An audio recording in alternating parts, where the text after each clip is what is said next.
Greetings, YouTube. There have been a number of scientific concepts that have come into their own during my lifetime.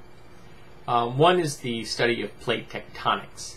Another would be punctuated equilibrium, which is a corollary to Darwinian evolutionary theory. That one got Stephen Gould a Nobel Prize.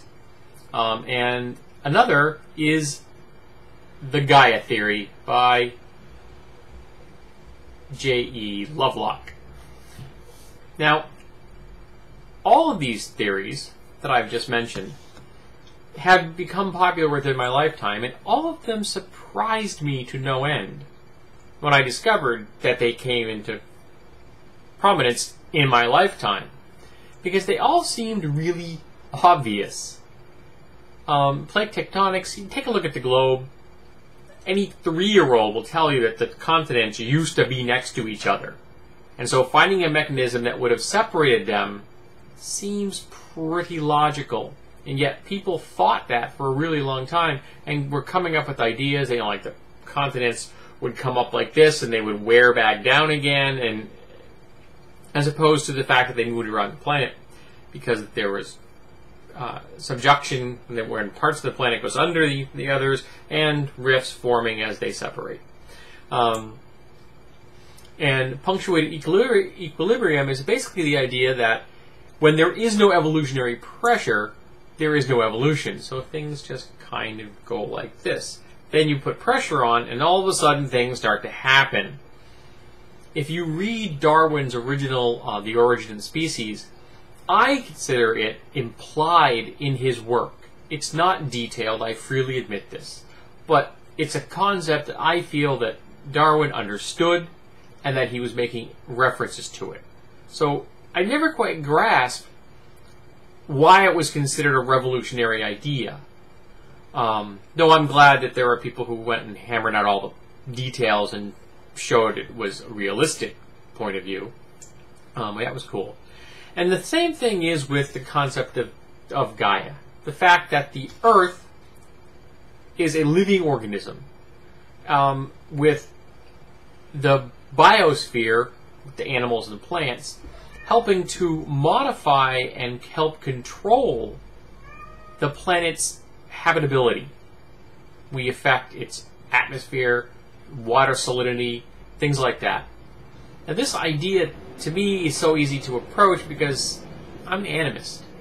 I believe that everything has a spiritual essence. So for me, pretty much everything is alive. There are very few things that I can think of that aren't.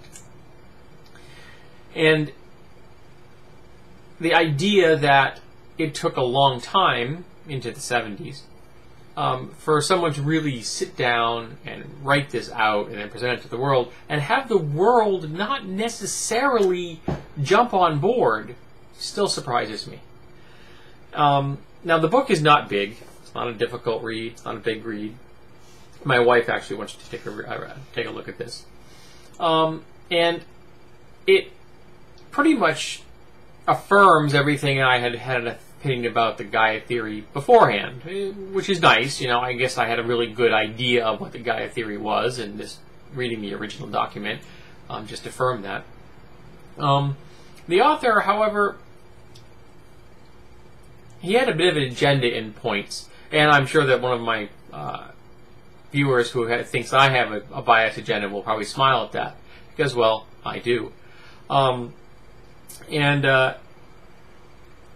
He had some opinions, for example, about pollution, about the dangers therein, about global warming, that 30 years, 40 years later, I don't think he would have the same opinion about these topics, because we have learned the absolute dangers of pollution and global warming, that climate change, that I think he kind of passed over in a way that he shouldn't have.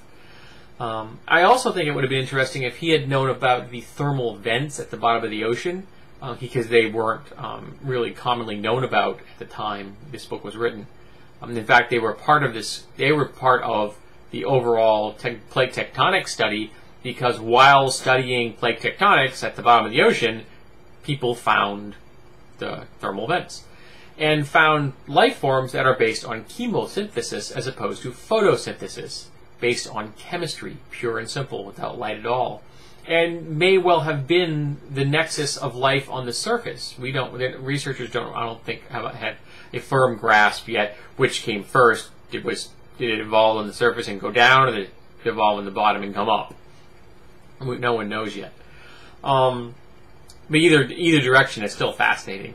Whether you want to look at plant sun-loving life forms that became able to live in the dark and live off of chemistry, or chemistry-loving life forms that were able to move to the surface and learn how to live off the light. Either's an interesting idea. But if you are interested in the Gaia theory, that our biosphere is modified and regulated by the life forms on our planet, this is a book that you may want to read. I don't know if there's any newer editions of it. I haven't checked. But this one is good. It's was printed in '78, I think. And I picked it up for like $1 at some sale someplace or other.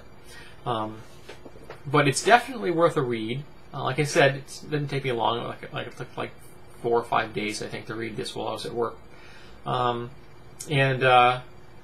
Quite enjoyable, written in a very conversational tone. Reminded me quite a bit of Darwin's work, in fact, because he wrote very conversationally. He wrote to an audience that was not specialists. He wrote to the general audience, and this was written to the general audience, which is nice. Sometimes the specialist science books can be very interesting and very detailed, but they can lose people because they're not really aimed at the general population. Stephen Hawking's editor once said that for every formula you add to a book, you can cut your sales in half. So you really want to aim your book at the general population. You want to cut down on the formulas and things like that. But the idea of Gaia is interesting, and the book was enjoyable. So if you like the concept, give it a read.